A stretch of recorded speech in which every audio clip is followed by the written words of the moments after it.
Welcome back, everyone. Thank you so much for tuning in today. Very special episode. Today's going to be all about overcoming challenges, finding your peak performance in different areas of life, and we have the perfect guest for it, Tony Hoffman. Really appreciate you being here and excited for this conversation. Thanks, bro. Thanks for having me. I really appreciate it. Yeah, and coming in from Dallas. So Yeah. Thank you for making the time. Yeah, no problem. It kind of worked out. It was an easy drive for me, so we just drove up last night, make a little trip out of it, and bang, here I am. Yeah, love it. So super excited for you to be here. I want to start at the beginning. So in high school, you were crushing it at BMX, you know, at the top of your game. What was life like back then when you were training and performing at a very high level? Well, I did BMX because I was good at it. It wasn't something I wanted to do. I actually found it in 7th grade after I got kicked out of school for selling weed. I was an athlete of athletes, so I was good at every sport. Basketball was my first dream, but when I got kicked out of school, I lost the ability to engage in team sports. And my brother was racing BMX, and so my dad kind of encouraged me to like try and pick up a bike and give that a shot. My dad raced motocross professionally, so racing was kind of in our genes. He just did motocross. We ended up on a bicycle. So I started racing in 7th grade, and then by the time I was in high school, I was on the cover of the BMXer magazine, and things were really going good for me. But it wasn't something that I truly loved to do because that's what I wanted to do. I kind of just did it because that's what I was good at. And if you ever get around a lot of high-level athletes, a lot of them will have the same story, right? They played sports because that's what they did when they were kids. They were gifted to a degree that made them a little bit unique compared to their peers. And then all of a sudden, they're in this place where their talent is highly desired. And so at 18, I was racing BMX and doing it because I was kind of getting all of these accolades, whether it was rankings and sponsorships and stuff. But it was actually a really confusing time in my life because I had success in BMX, but life was kind of pushing me in this direction where I needed to make a lot of money because, you know, that was the time. I don't know how old are you? 24. You're 24. Okay. So this is a big gap. I'm 41, right? So this is back when BET and MTV are starting to really make a wave with The Real World and Road Rules and some of these like reality TV shows. And then you're starting to see more of your celebrities on TV, and you're starting to see success and fame defined through, you know, popularity and what these celebrities are doing. And so one of the things that I wanted to do was break free from what I believed was shameful, and that was my parents' line of work. Mm-hmm. My parents came from a very humble beginning. My dad dropped out of high school and went to work so he could marry my mom because my grandpa said that he needed to have $5,000 in the bank. Well, my dad loved my mom so much, who he's been married to 49 years as of last month, that I'm going to go get this money and I'm going to show grandpa or my mom's dad that I got the money.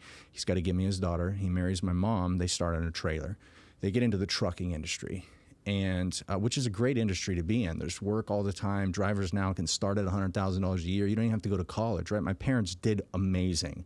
But growing up, I was going to school with kids that drove Denali's to high school, right? Their parents were doctors and attorneys and nurses and had these jobs that were real sexy. And I didn't have new clothes when I went to school, not because my parents didn't have money. It was just not a priority. And so there was this competition. I couldn't visually match up to the people that I was around. And because I couldn't visually match up to the people I was around, I wasn't as desirable, right? The girls went to the guys that had the nice cars and showed that they could be providers and make sure that their life was more comfortable and they would look cooler because they were around these guys that had things. And so for me, I was under this false idea of what success and what I actually needed was. So I wanted to chase money because I felt like money could change the status of who I was. And so I was actually about to leave BMX and go into computer networking. I had social anxiety really bad and locked myself in a bedroom and learned how to build corporate computer networks. And I figured that that was going to actually be the direction I was going to take my life because I needed a big house. I needed a nice car. I needed something that I could go into the public and be perceived as successful, right? And so while I was great at BMX, it wasn't something I saw myself doing in the long term because I was under this false idea that this is actually where I needed to go for me to be fulfilled and content. Yeah, that's amazing. That desire for the material objects and the money, was that more for you to have the status and have that validation socially, or was it that itch inside of you of I'm made for more and I can go down a path and have more influence? I think it was a little bit of both. I was a reader at one point. I don't read too much anymore. You know, a lot of successful people tell you they read a book a month. I don't read books, bro. I just do the work and I adjust according to what the outcome is. But I read a lot of books at one point, and there was a guy I followed, Deepak Chopra, and the 7 Spiritual Laws of Success. One of the things that he said was a desire with good intention. At that time, I was misaligned from that, right? It's like the answer is a little bit of both, right? I wanted some validation, but there was also a mechanism of I'm built for more. My potential is much greater than the position that I'm at, so I want to move towards the potential of what I believe that I deserve and should be doing according to the gifts and the abilities that I have. But it was more at that time when I was a teenager for the status. I needed more the validation from people, places, and things that I had achieved and had that status. And that's where the desire with bad intent was. And that's why I never worked out, right? Because when you have a desire to achieve something or get something, but the intention is not aligned in a matter of good things, and the way I would see it now, you become willing to sacrifice some type of morality. You seem to sacrifice or bend non-negotiables, right? They end up being not non-negotiables. They end up being negotiable items which sacrifice your values. And when you're in that position, people get hurt. You're willing to do things that a lot of people wouldn't be willing to do just so you can have something. That's why I always tell people, we can have the same Rolex on, but we don't actually have the same Rolex on, if that makes sense. Yep. Because what I did to achieve it and what you've done to achieve it are two different things, right? So it was a little bit of both, but it was leaning more towards, I want people to visually think that I'm successful. I want to be validated by people, places, and things. And that spoke volumes to my mental health struggles, which is really why I self-destructed in substance use, was because of the mental health struggles. Yeah, absolutely. A lot of people in this younger demographic these days, they see the hustle culture on social media. They see people their age or maybe a little bit older, maybe even a little bit younger, absolutely crushing it. And we get into this path of comparison and trying to see, what are they doing that I'm not? Or why do they have this car, this bank account balance that I do not have? And all of a sudden it starts eating away at you. Sure. And you start thinking, I'm not good enough. Am I doing the wrong thing in life? And you start to have that anxiety. And was that a similar feeling for you when you see those cars pull up in your high school parking lot? Yes, but not to the degree that you would feel it now. Yeah. We didn't have social media, right? Amazon was a bookstore online that was failing and needed capital injected into it every single year by the time my senior year came around, because it was going to be successful at some point, right? And so we only got to see what was kind of directly in front of us in actual reality, versus now, all you got to do is watch a couple of videos of Jake Paul and some of these famous guys that are on social media that might be younger, that have been super successful. And the next thing you know, the algorithm is just going to spit you that from every which direction. So you're going to get Middle Eastern guys, Australian guys, European guys, American guys that are all young and successful and preaching this message. But my thing is, I don't, are they really successful? Is what you see actually what's happening? And I've learned, over the years, a lot of times when you see a lot of flash, it's something to be, it's a red flag. It's something that should be thought about a little bit more when it's really, really flashy. Because a lot of times there's fraud involved, there's sleight of hand. It's not actually what it appears to be. And so, yes, that stuff was making me discontent because I want that. I don't have that. And then that's where your non-negotiables start to bend, right? It's, how do I get that? You're constantly thinking about how you can get that instead of constantly thinking about, who am I, what do I need, and what do I want? Because those three questions, I say, are the most important questions a man can answer. I think anybody can answer, and those are the most important for anybody. But as a man specifically, you need to know, who am I, what do I need, and what do I want? Your purpose and your success is at an intersection of the answer of those three questions. Yeah. I like the order of that too. Because first it's, who am I? Yep. I mean, most people don't know that. But if you can answer, here's what I am, you can start to see, here's my mission, here's my values. And that can start to answer yes and no to opportunities, friendships, relationships, because at the core, this is what I stand for. And there's so many people lost. And I think it's because of the nature of our society right now, with people posting everything, where you don't know who to look up to. You don't know what influence to have and what to believe is true. Yeah, well, that's the thing. You don't know what's true. And that goes for anything in life. I just had somebody at my rehab center. We were having a problem with one of the people that was at our rehab offering a job to individuals in the state of Nebraska with this company. That company was offering that person that was getting the people to come to the work for him $4,000 a person. Well, this guy's in rehab telling other people in rehab, go take this job. And we're having to we had to, remove the guy because it's illegal. That's human trafficking in its purest form. Is there's money involved to transfer a body over here because these people don't have anybody that can work and fill the roles of this company. They were willing to take people out of a vulnerable population. Well, I'm having to sit down with this 21-year-old kid and explain to him that, look, dude, this guy doesn't care about you.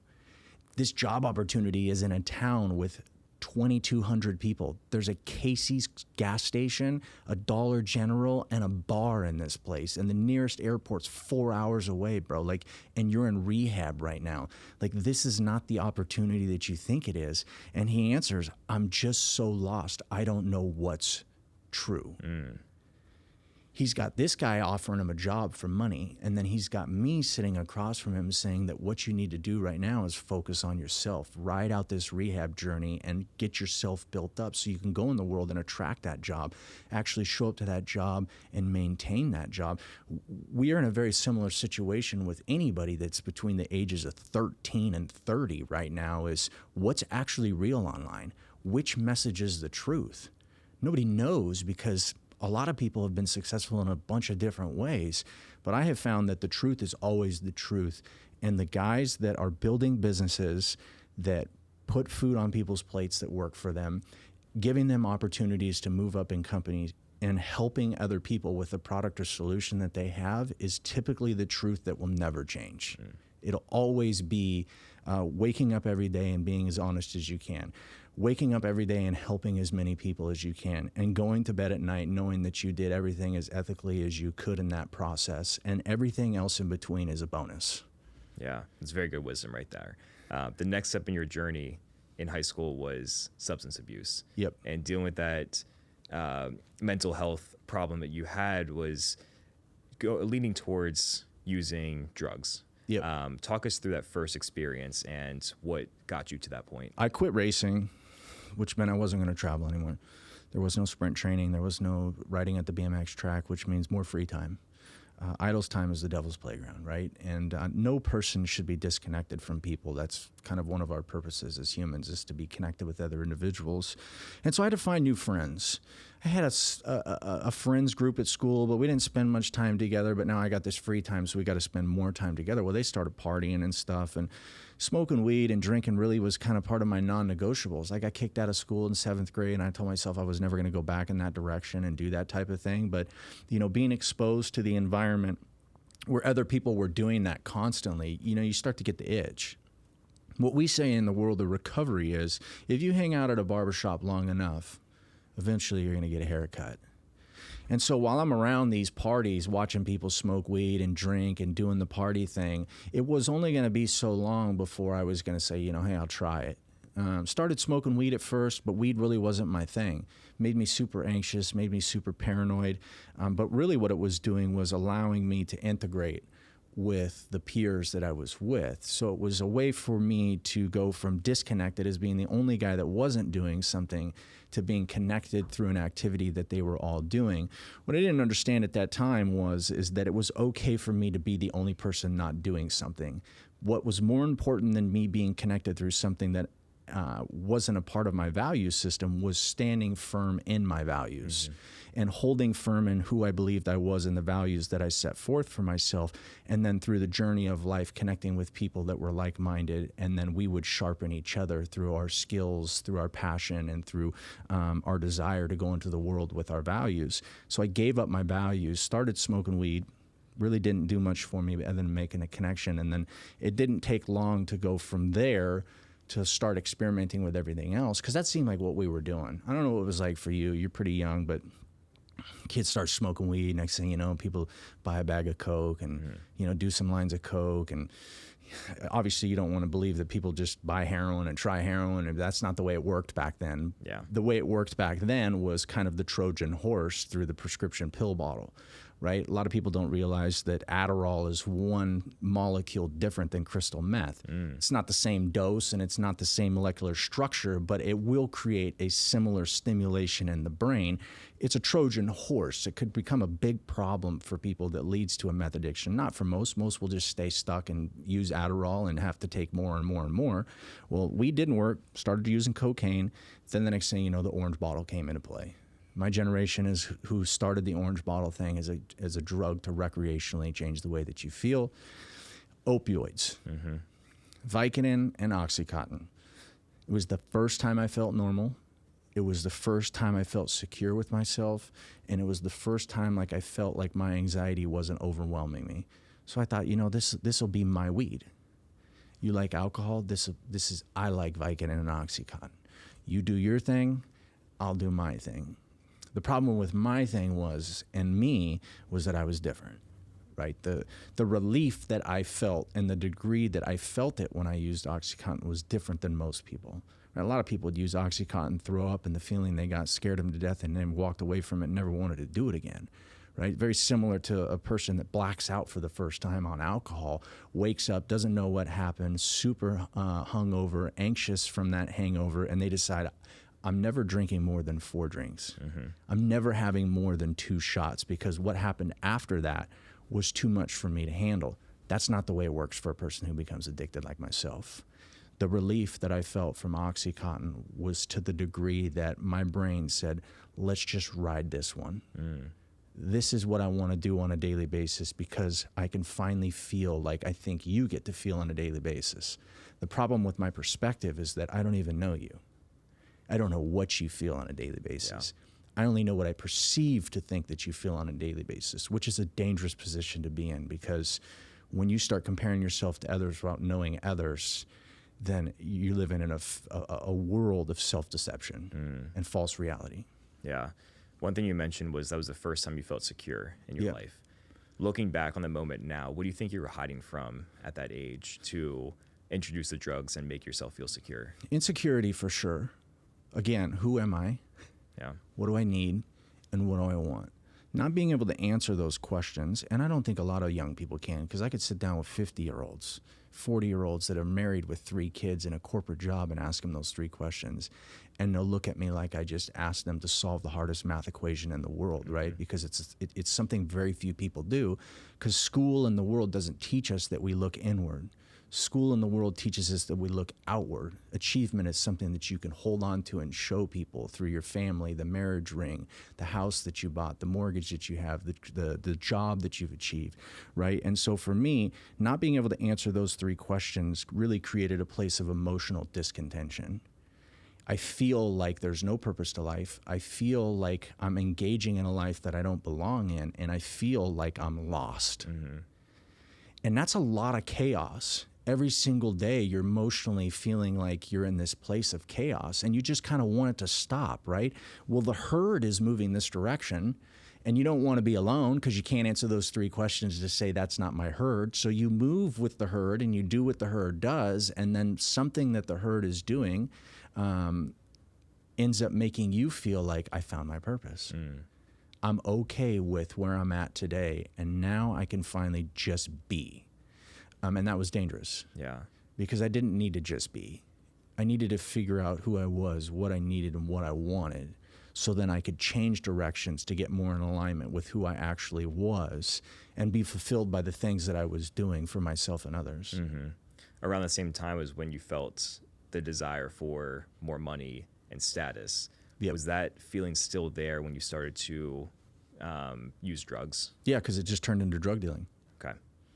I went straight into my entrepreneur brain, started selling caramel apple pops in elementary school, right? The school stopped me because I was making $50 a week. I've always been an entrepreneur. And so when I got into smoking weed, it was like everybody started smoking weed. It was kind of a drug back then. So these weed smokers, today it's like everywhere, right? Back then it was like you were a druggie still if you smoked weed, especially in the college years. Only people drank, right, and did cocaine. The druggies were the weed smokers. Well, but everybody started smoking weed around that time. It became more socially acceptable. So I was like, well, I like weed. It's not really my favorite thing, but I need to find somebody that can get me a bag of this weed and I can sell it to my friends and I can take the profits from this weed and go buy pills. And so that's what I did was I started using fast money as a way to try and achieve the status and respect that I wanted from other people. Again, that's a desire with an ill intent. So things were never going to work out. It was only going to make me feel worse, right? Yeah. So one thing, one thing led to another with this addiction path, and you end up in prison. Yes. Talk us through that story. It didn't take long. Smoked weed at 18, was homeless at 23, and in prison at 23. Turned 23 November of 2006, was in prison by January of 2007. And so, I'm an addictive personality, right? There's part of my story that is amazing, right? Nobody's ever gone from prison to the Olympics, right? There's been people that have participated in the Olympics and post-Olympics been in trouble and gone to prison, but nobody before the Olympics had spent time in prison and then participated in the Olympics, right? But I think that speaks volumes to the kind of person I am, right? So I'm the same way with drugs. I'm the same way with crime, and that's exactly why I went to prison. But when I got to prison, I was beat to shit, bro. Like homeless for 6 months before, strung out on heroin, methamphetamine, cocaine, crack cocaine, walking around the street. I don't got a car. People stopped hanging out with me, for obvious reasons. Easily could have been in a tent out here in Austin, right, with the homeless population, and every day could have been just an absolute disaster that it was right before I got arrested. It's not what I wanted for myself, though. When I started smoking weed, I didn't think to myself, I'm going to be homeless in 5 years. When I started smoking weed and then using coke and then selling it, I thought I was just having fun as a kid. This isn't going to become anything. I'm just doing what I like doing. And then when I started popping pills, I really felt good about life, and I didn't want to become addicted to these pills. I just wanted to feel normal with myself. And then before you know it, it was, I'm having fun, this makes me feel good too, this is an absolute nightmare, how do I stop? And now I'm on the street, and the confusion is what's killing me, because why doesn't this happen to you? Why does everybody else seem to just get to go to these parties and do what the herd does and not do what it's doing to me when I do the same exact thing, right? Most people, we'll get to this at the end. You're going to ask me a question and I have the answer to it. When I get to prison, I'm like, I think this is my opportunity to change. I have a spiritual experience on January 21st, 2007, led me to my faith in Christ. On January 22nd, I was arrested. 30 days later, I was sentenced to 4.5 years for an armed robbery charge. And I felt like this is going to be my moment. Locked in a cell for 90 days for the first 90 days for 23 and a half hours a day. So we were on lockdown at Wasco State Prison on D Yard where I started, and those 90 days gave me sobriety, forced sobriety. There's a difference between sobriety and recovery. To me, sobriety is just you stop doing something that changes the way that you feel. Recovery is when you take the sobriety and you shift the focus from an external world to an internal world where you try to understand, who am I, what do I need, and what do I want? And you live that every single day of your life. And then you become free from the desire of wanting to change the way that you feel, because you understand that the way you feel is actually a compass or a guide to let you know which direction you should be going, what changes you should be making, and what things you need to be doing more of. So I feel like this is my opportunity then when I'm in prison to really do something different with my life and figure it all out, right? Like There's no man has more time in their life to think about themselves and what they want than somebody that goes to prison. Absolutely. Because I had nothing in that cell, and I just started thinking, you know, and one of the things that I looked back on was my resentment for my mother and father, for the line of work that they chose. And it made me emotional because I hated them for no reason. You know, they really tried and worked very hard to provide for everything that I needed. I never wanted for anything, and neither did my brother. And I started to experience gratitude. You know, how grateful should I be for having a mother and father who are still together and fought for me and my brother to make sure that we had everything that we needed to grow up and be successful and have opportunities, and then make sure that me and my brother didn't have to take care of mom and dad when they got older because they saved and were wise with their money. But then I started to look at my gifts. You know, really, who am I? And what can I do with who I am? And so I started to figure out that who am I wasn't necessarily what I go do. It was like, what are my unique core qualities emotionally? And so it became this: Tony is intense, Tony is determined, Tony is compassionate, and Tony is empathetic. Like, these are my 4 strongest qualities, right? Like, people get around me, or even like my social media manager, she wants me to do these bubbly things. And I'm like, yo, that's not me. You have to understand that, like, when you get around me or I run a group at my rehab, my approach is not going to be something a lot of people want to get into, because it's a very straight line. And it's a very strong, non-negotiating approach to, this is what I want, this is how I'm going to get it, and I don't bend and waver. I sacrifice everything in between and I invest everything else, right? And that's not everybody's gig, but that's just me, and I've always been that way, a very intense personality, and then determined. Like, when I want something, I'm going to get it. The problem was, before, I was willing to bend on those non-negotiables, and I'd get lost in the process. So then I started to realize, okay, I have to realign this with what I believe is now the truth. And I'm kind of finding that compass through my faith and readings in the Bible. But there was then these 2 last components, compassion and empathetic. I'm very intense and I'm very determined, but then I have like this yin-yang thing where it's like I'm very compassionate, I'm very empathetic. So when I got back into BMX years after I got out of prison, or right when I got out of prison, when I made it to the Olympic level of racing, I had to have a sports psych. And we had to really work on this compassion and empathy thing, because this compassion and empathy thing would say, I know I'm better than you, but I don't want to be better than you. I want you to be better than me. And so then that doesn't really work. Because when you get to the highest level, you're talking about very small mental micro adjustments that make an athlete very special, versus just another athlete, right? It's not the talent. It's their mental capacity to really take a moment and put it into one box, and that's it. Everything else doesn't exist. And so I couldn't do that, because Tony's very compassionate, Tony's very empathetic. But when I was in prison, it was like, how does this define my purpose? Well, I need to go help people. Or like, I've always been a helper. Like, I would help my neighbor kids be better basketball players, better football players, encourage them in school. And it was like, that was just like an innate feature to me. Because when you're a kid, you do what you love, you do what makes you feel good without worrying about the opinions of others, because your brain hasn't developed to the degree that you can actually see that other people think differently than you or have a different view than you. And so I really try to say, who was Tony before all the madness started? And then I started to realize, okay, I got a gift. It's for sure on a bicycle. I also have a gift in helping other people.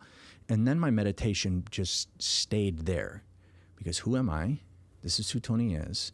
Now, what does Tony need? He needs to stay in this realm of making sure that he's helping other people. He needs to make sure that his friends group is not putting him down. They're lifting him up just the way he wants to do for them. Tony needs to make sure that he's not overly stimulated in social settings, because he has social anxiety. And then who am I? What do I need? And what do I want? My meditation became about those things. Then it was 4 goals. All right, I'm getting back on my bike.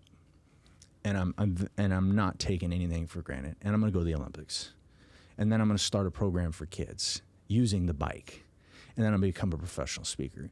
So I'm going to align with my intense nature and my determined nature, but I'm also going to balance that alignment with helping others. These four things can come together and create a purpose for myself that when I wake up, I know exactly what I'm doing. Even when I was in prison, bro, I woke up and I was excited to wake up because I was training for the Olympics. I woke up and I was excited because I'm going to help kids. Not yet, but I'm going to. But the work that I do today is why I'm going to be able to help kids, because I'm preparing myself for this future that I visualize for myself. And so when I got to prison, it wasn't like, sure, there was all this prison stuff, right? We could go on and on about people getting shot and people getting stabbed and people using drugs. But for me, prison was finding out who I am. Prison was finding out what I need and what I want from life, and then saying everything that does not fall into that bubble has nothing to do with me, and it's none of my business. I don't care what you do, what direction you're going. Don't come into my house. Don't try and rob me in my car. Don't tell me anything. You do whatever you want. This is my bubble. I'm not going to harm myself or others in that process, but everything has to stay in this bubble because this is who I am, what I need, and what I want. That's so good, man. A lot to unpack here. And one thing I get from talking to people that struggle with addiction is oftentimes that character trait that pushes you into substance abuse is oftentimes your superpower to get out of it. Yes. And you talk about intensity and determination. Intensity being, I'm going to use this drug and I'm going to use it as much as I need to. Being intense about it. People might be like, Tony's intense about getting his prescription drugs. And then determination, you talk about selling weed to get the drugs you wanted, right? Yep. Like doing whatever it takes, even being homeless, whatever it takes. Or finding the best drug dealer. Determined. I'm not going to stop until I find the best drug dealer that has the best weed that can supply me with things. And that's what I did. Yeah. And those traits about you were used in a negative way, and now you flip it to being your superpower. So I think that's just an amazing thing for people that might be in your situation or coming out of it, or maybe listening to this and might be going through a problem of, this is something that you can use to better yourself. It doesn't have to be something that holds you back. Sure. Well, think about codependency, right? Let's just take drugs and the extreme nature of my story out of it. There are people right now who love to please people. Yep. The problem with pleasing people to the degree that it's codependency is you don't know how to say no because that's what you need in the moment. That codependency is actually a gift if you learn how to find the right arena to use it in. And then when you walk out of that arena, you turn it off. Right? Compassion and empathy was a problem for me at racing the elite level of BMX until I learned how to get in the gate and turn that off. Yeah. Now it's intense Tony, determined Tony, and that's a very successful and very competitive Tony. As soon as he crosses the finish line, I can turn intense and determined off and turn up compassion and empathy and use it because it's better for me outside of the realm of competition. How do you learn how to say no in your codependency where it's not benefiting you or others?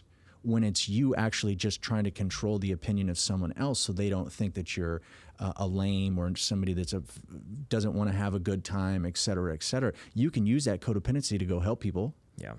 You just have to find the right people to help, because when you do that, that's when you go home feeling energized. You don't go home feeling burned out.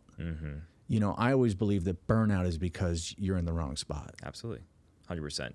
This is such a powerful story, and the way you turned your life around and the things you're doing now is incredible. Don't want to brush that over.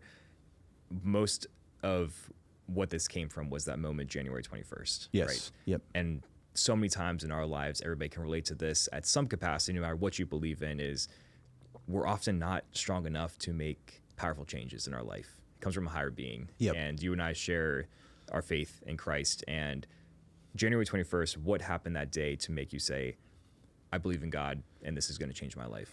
I had a friend call me. I'll try and make this quick. I had a friend call me, say that God gave him a vision. I was in this vision and I was going to get 3 significant chances. If I didn't stop doing what I was doing before these chances took place, I was going to go to prison, Esau. This is like in August 2005. November of 2006, I get pulled over 3 times in 4 days. Should have been arrested every single time I was on felony probation. 2 months later, in January, I get invited to a church by a drug dealer I was working with in the west side of Fresno in the projects. And I went to this church on January 21st, 2007. I went up to the altar call. I wasn't a church guy, ever. This is totally new to me. The pastor lays his hands on me and says that God has favored you your entire life, and everything that you've done, you don't have to worry anymore. He's going to remove you from your addiction. And I just remember crying, bro. And I'm not a crier. Like, crying is something I desire to do, but it's not something that has just come easy to me. It usually just ends up building up, and I can feel it, but I don't know how to release it. But in this moment, I was like bawling. Like, it was like what you would see on TV, you know, and like, oh yeah, that's fake. Well, a lot of it is, but this one was real. Like, and I'm thinking to myself, I can't believe this is real. This is real. I believe is what I just kept saying. And I thought that there was like a miracle that had taken place. You know, like, I needed God to remove me from the experience of heroin withdrawal because it was so painful. It always put me right back in the same position where I would do anything it took to get the drug to stop the flu from happening, which is the withdrawals. 2 hours after that church service, I was shooting heroin in a Toyota pickup, and I thought, well, I guess the miracle didn't happen. But I broke into a house that night, and the next day I was arrested. And when I was in the back of the car, I thought, that was it. He was going to remove me from my addiction. And that's what I needed. I needed to go to prison. I needed to be in that cell for 90 days. I needed to read the quote that talked about your thinking leading to your speaking leading to your actions becoming your habits becoming your character, and your character becoming your destiny. And I needed a place where I was confined to, you know, half of this room, where I could only think about myself. I could only think about those 3 questions I've talked about answering and how I was going to start that transformation. Because I think that's the hardest thing, is everybody focuses on what they see the transformation as, what they know the transformation needs to be, and that's discouraging because it's a long ways away, right? It's not 2 days, it's not 2 days, it's not 2 years a lot of times. It's 5, 10, 15 years down the road. I had to start with brushing my teeth. That's what I tell people. My transformation started with brushing my teeth because I couldn't brush my teeth every single day. I really started to learn that the way I was going to transform was to believe today that as long as I did something I couldn't do yesterday, I was transformed. I just wasn't transformed to the degree that I knew I could be. That small shift allowed me to see that brushing my teeth today is a win. That small transformation led me to believe that the picture I posted this morning on social media of my bed in downtown Austin made and the room organized exactly how I did my cell when I was at Wasco State Prison in 2007 is my win today. Yep. If nothing else happens, I won the day because I was able to do that. And that over time, I would see myself exactly the way I saw myself years prior because I had done the work to transform into that. When you were in the back of that cop car, was it fully an aha moment, or was there any resistance of, that vision wasn't right, God can't help me, or was it, I completely agree to this and surrender? Fully aha moment. Yeah. I agree, and I surrender. And that's what God wanted from me. He knew exactly how to get me to surrender. And I needed to hear what I heard in that church. Had I not heard that, the back of that cop car would have been a totally different experience. I would have been riddled with anxiety, knowing I'm about to go off and get sentenced to probably 10 years because that was the exposure that I was could be sentenced up to. And because it was an armed robbery charge, you know, there was probably not going to be any leniency on it. But for some reason, I was at more peace in the back of that car because I had realized this was supposed to happen. Like, I think everything is going to be okay so long as I learn how to connect with this thing that has done this for me and shown me enough grace that he's going to give me another chance. Yeah, I love that. In your cell, you're talking about to yourself about, I'm going to get back on the bike and make it to the Olympics. Yeah. And you get out of prison, you start your career back up. You start racing. Unfortunately, that was not you making it to the Olympics as an athlete, but as a coach. Yes. So you combine that compassion, that empathy with that intense and determination to get there in a different capacity, and one that is still wildly impressive because you're having an athlete say, you're the one that's going to coach me to this high level. Yeah. You get to the Olympics in 2016, coaching an athlete, and talk us through that experience. She was, what, fourth? She got fourth. Yeah, she got fourth. Incredible results. Yep. I want to hear that story. So first of all, when I got there, it was a little bit overwhelming emotionally. I was still in regards of external success, there really wasn't much, right? Like I wasn't making a lot of money as a coach racing BMX. My speaking was just starting to take off. My nonprofit, I wasn't getting paid to do that. So I didn't have this flow of external looking success. So, I'm there and it's still a very humble part of my story developing, right? And I'm overwhelmed. By, oh man, I can't believe I'm in Brazil right now. And then this hour-long taxi ride to this place called Barra Tijuca, which was like this beach strip where, kind of all the nice beach homes and condos were, which is where Rockstar had paid to put me up for the week that we were there. And before the event, there was just a lot of gratitude. There was a lot of prayer. I went down to the beach every single day, and I wrote a letter to God. That was my thing at the time. I wrote a letter to God every single day about my gratitude and my thankfulness for Him, and just trying to align myself with Him as much as I could. I drank my little espresso and had my authentic acai bowl, from the country that grows these plants and fruit. And it was interesting because my sports psych stayed with me. And he said he just observed me a lot, and that I did the same thing every single day. And he was like, it was really unique to watch you do the same thing every single day, because I've just learned that my routine was so important to keep me in alignment, right? And then the event came, and the kind of crappy thing about BMX was they only allowed 3 coaches. So you had the head coach that oversaw the BMX program, and then you had their assistant, and then you had one coach. And that coach that got to go down there was the coach of the first selected athlete.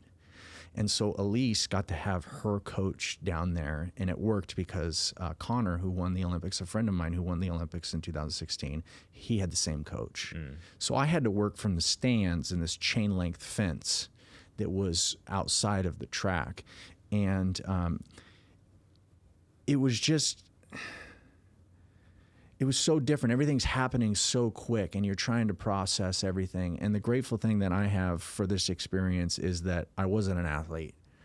When you're an athlete thing, you black out, especially in this type of environment. You're an autopilot, so you're picking your gait, you're hearing the cadence, you're standing behind the hill, you're loading in the gate, the race is over in 40 seconds, and then you're trying to catch your breath, and in 20 minutes you got to go back up and do it all over again. Whereas I was watching it and processing it. And Brooke should have got a medal for sure. She was top 3. I told her to pick a lane, one lane outside of Elise. And so if you don't, most of y'all don't know anything about BMX. It's basically a sprinting sport. We do 0 to 30 miles an hour in under 2 seconds. The only people that are going to be faster than us in the world or could be comparably fast as us is a 100-meter sprinter.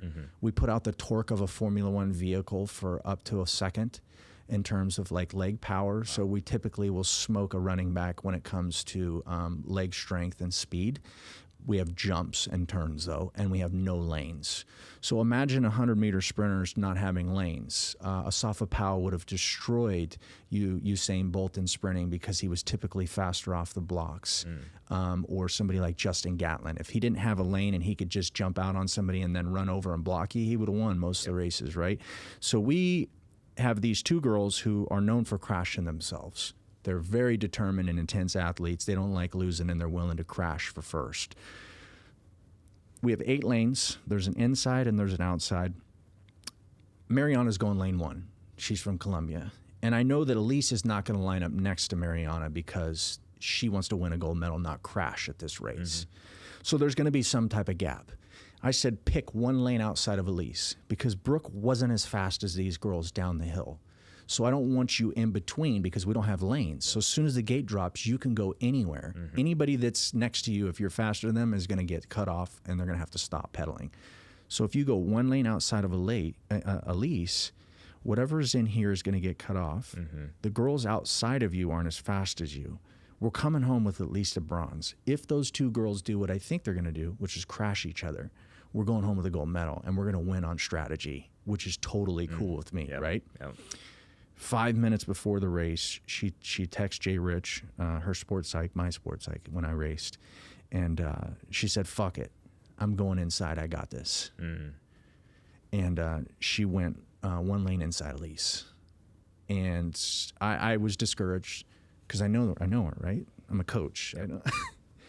I believe in her, but I know what somebody's capable of and what we've done. I also know that you're only capable of doing what you have done repeated amount of times, right? You can't wish for the anomaly to take place at the biggest race in your career, right? You have to do what you've always done and stay in that routine.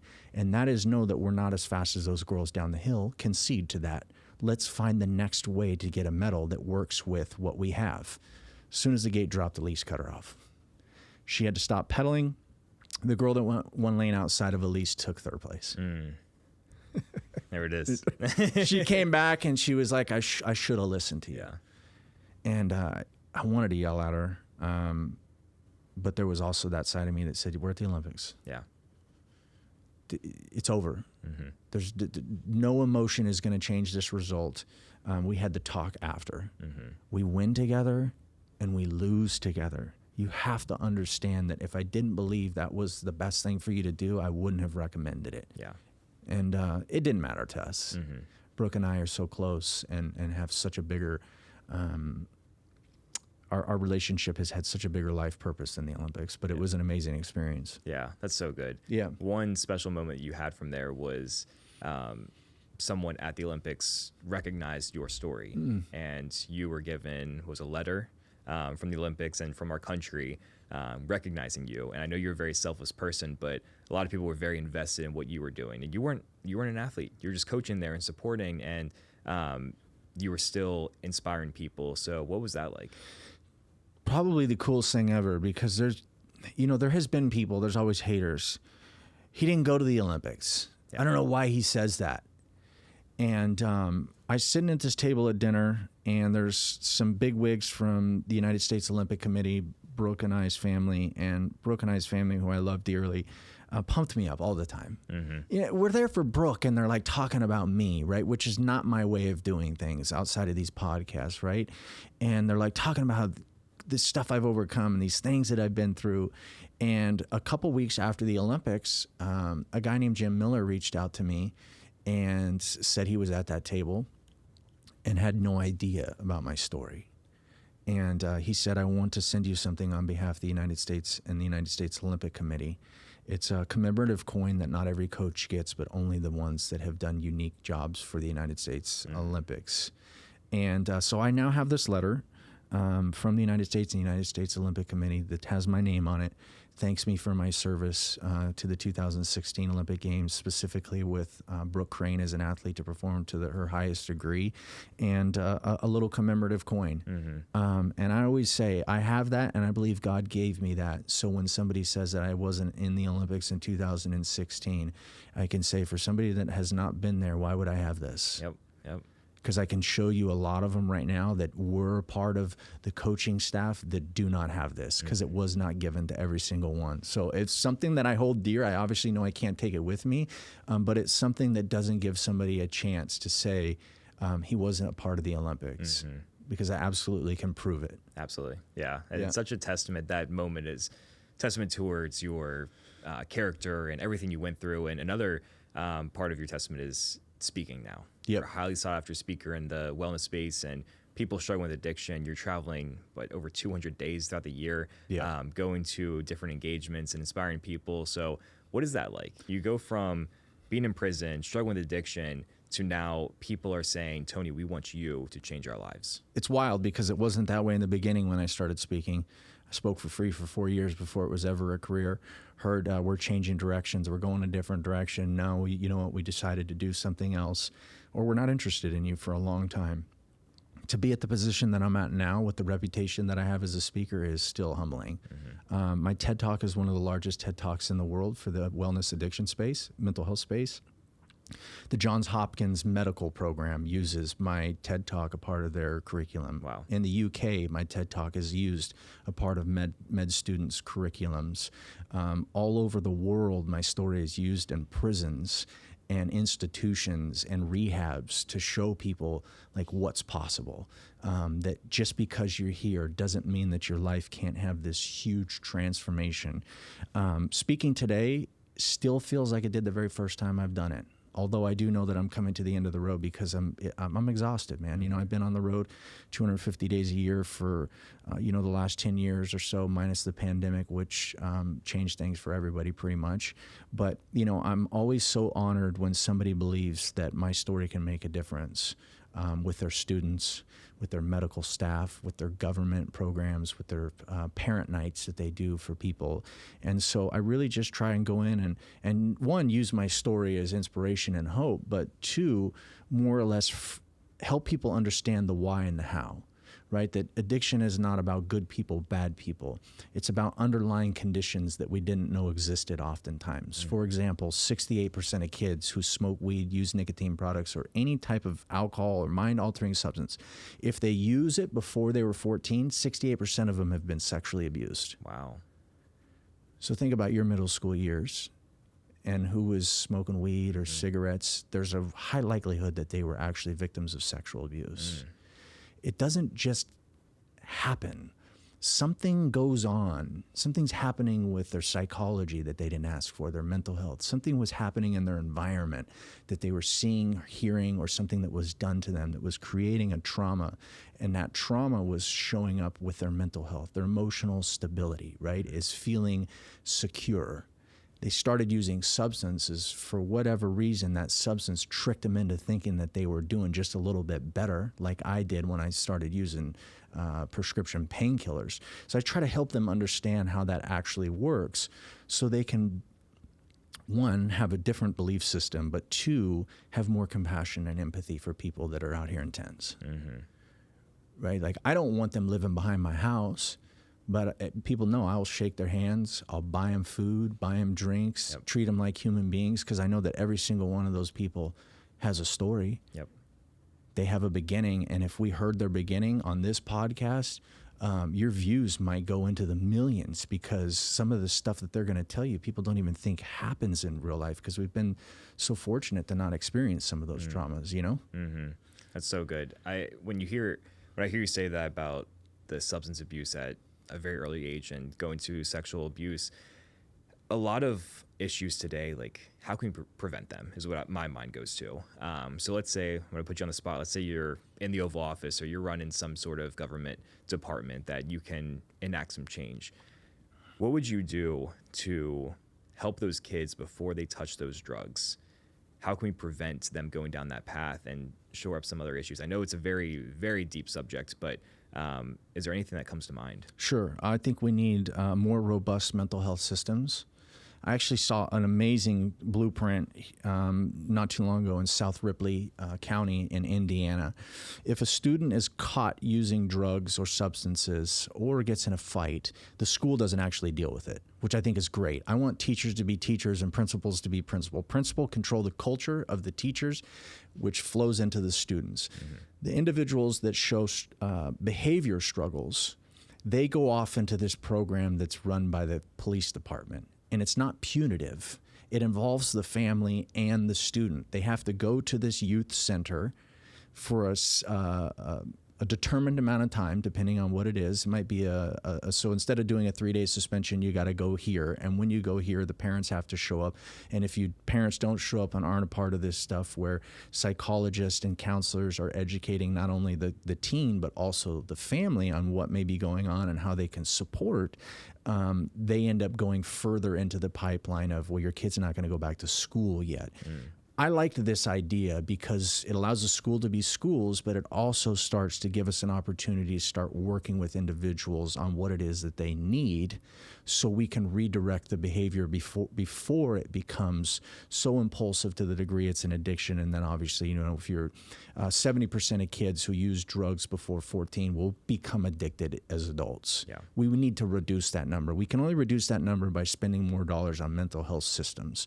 And the reason that we need more mental health systems in schools is because the nuclear family is being destructed in Western culture, right?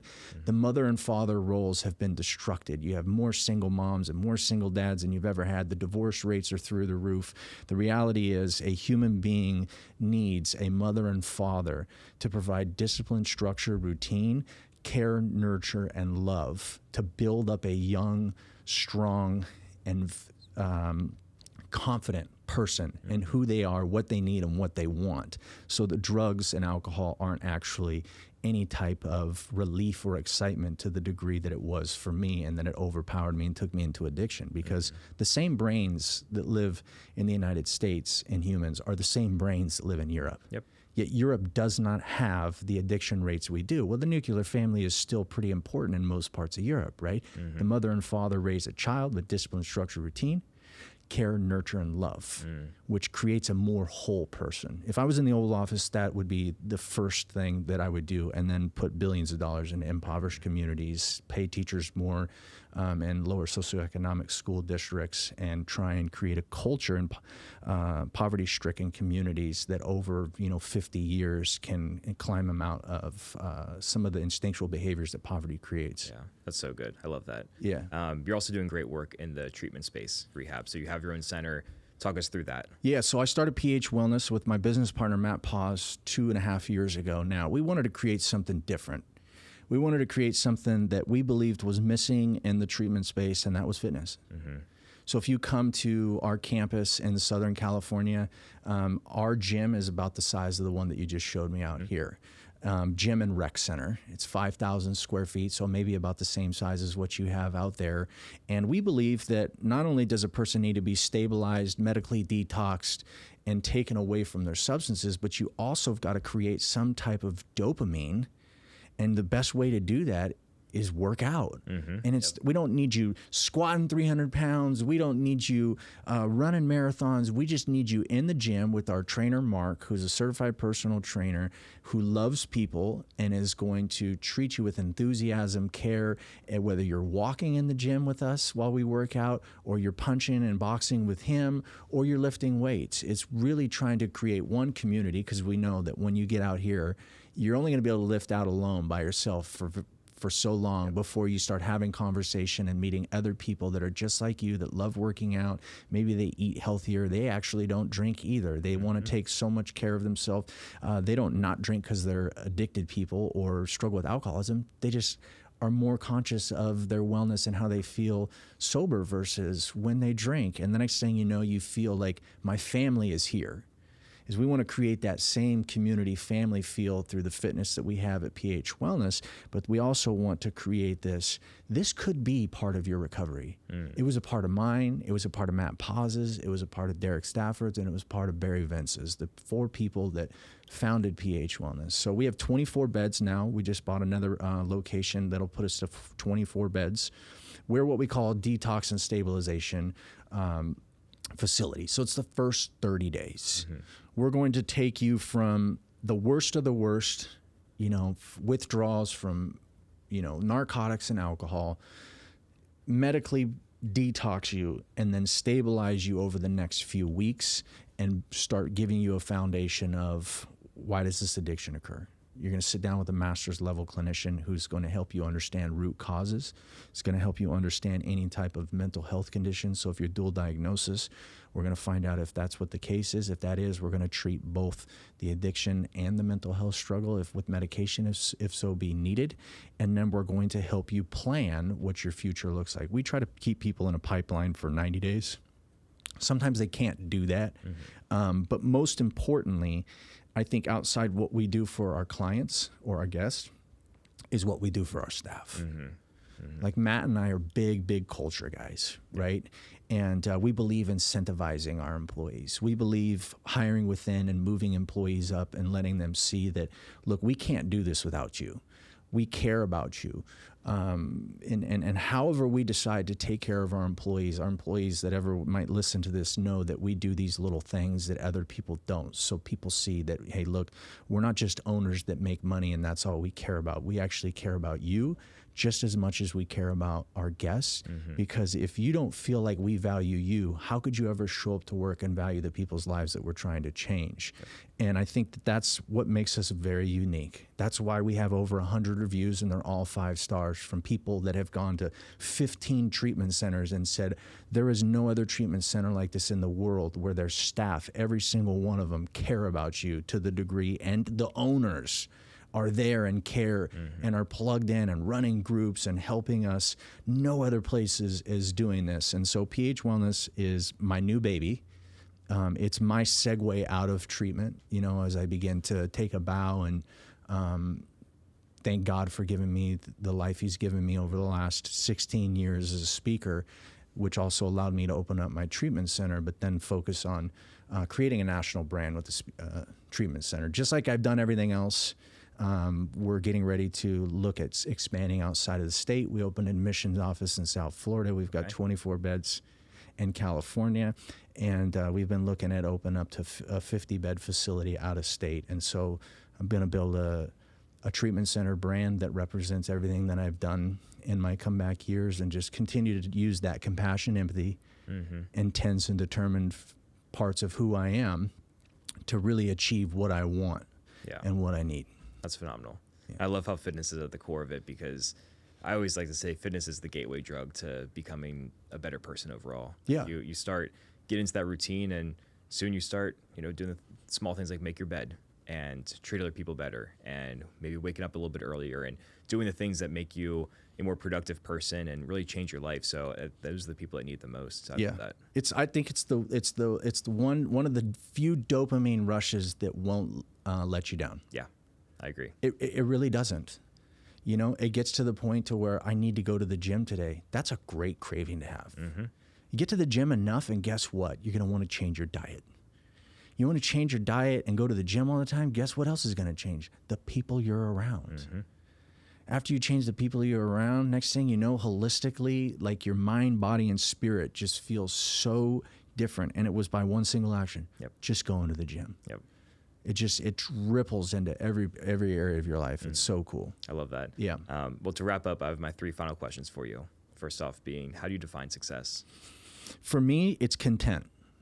And that is knowing that I did the best that I could in my day without hurting myself or others, and going to bed at night knowing that I was able to stay with my non-negotiables, hold myself to my value system. I have this saying, I can't win every day. And those are the days that I lay myself down on my pillow and I say, Tony, you can't win them all. But you stayed with your values. You didn't bend in your non-negotiables. You tried to help somebody. Today just wasn't your day. Tomorrow's another one. To me, that's success. All of the other stuff is a bonus, right? Like, I like nice things, but all of that is a bonus. What's more important is making sure that when I wake up, I have that purpose. When I go to bed at night, I feel content knowing that I didn't bend on my values, because I know what my values are. Yeah. It goes back to who you are. Yeah. You know? Love that. What is something you believe in that most people would disagree with? So a lot of people think addiction is a choice. And this is what I was going to say. The herd's going to go off and do things. And many of us as human beings, especially in Western culture, the herd's going to smoke weed, use vape pens, drink alcohol, do some coke in their college years. And then there's going to be that one person like me who's totally different than the herd. The herd then looks at that person and says, just get your shit together. Why don't you know your limits? They just don't know when to stop. We all did the same thing, though. The difference is the relief or excitement that I felt, because a substance can only do 2 things, provide relief or excitement. Doesn't matter what it is. It only does one of those 2 things. What I couldn't control was the degree of relief I felt when I did the same thing that you did. The problem with the degree of relief that I felt, or the degree of excitement that some people feel is, when they're like me, is that when the substance wears off, it sends you down into a much bigger hole than the one you started in. And that mechanism is why the brain instantly creates a craving that's stronger than the one that you feel. The one that you feel might just be, I'm hungover, I don't really want to drink until next week. When I'm down here, the craving is so high, I got to get out of this hole, have another drink. Yep.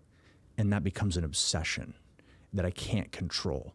It has nothing to do with me knowing my limits. It has nothing to do with me choosing addiction. It has everything to do with the neurological structure of my brain being different than the herd. Addiction is not a choice, because many of us have all made the same choices, walked away, and the outcomes have been totally different. I would agree. Just because you smoke weed doesn't mean you're a heroin addict. But for the person who has the addictive brain, weed is going to be the segue into trying other things to provide relief or excitement, whatever it is that they're looking to feel. And when they find that Oxycontin, whatever it is for them, the control mechanism of the craving and the obsession and the hole that they go into when the substance wears off is beyond their control. Yeah. Very important. Thank you for bringing light to that. Yeah. For someone listening to this that they want success in their life, what is one piece of advice you'll leave them with? Same thing I've been saying. The only thing that you need to do is answer 3 questions. Who am I? What do I need? And what do I want? Success is an intersection of the answer of those 3 questions. And you're not going to be able to answer that today. You might not be able to answer it by the end of next year. But if you continually focus on those 3 questions, I believe you will start cleaning out your closet. You'll start organizing your room, so to speak. I'm not talking about a physical place. It's a mental and spiritual place. You're going to clean out your closet. You're going to organize your room. You're going to put stuff in that room that is more in alignment with who you are, what you need, and what you want. And over time, you're going to be able to answer that question. Once you can answer that question, you become unstoppable. Yeah. Lewis Howes has a similar quote that's like, it's okay if you don't have your life purpose right now, but it's not okay to not be actively pursuing it. Like, if you don't know what those answers are, that's okay, but try to figure it out. Yeah, I think create a value system is a good way to start. Yeah. And then those are non-negotiables. Once you have a value system, then that's your north. That's what you get up and do every single day while you're trying to answer those 3 questions. And you'll come to the intersection of, I got it. I love that. Yeah. Well, Tony, this has been an absolute pleasure. Thank you so much for making the trip, dropping all this wisdom, and just being a part of the vision here. So I appreciate you so much. Thank you for having me. Seriously.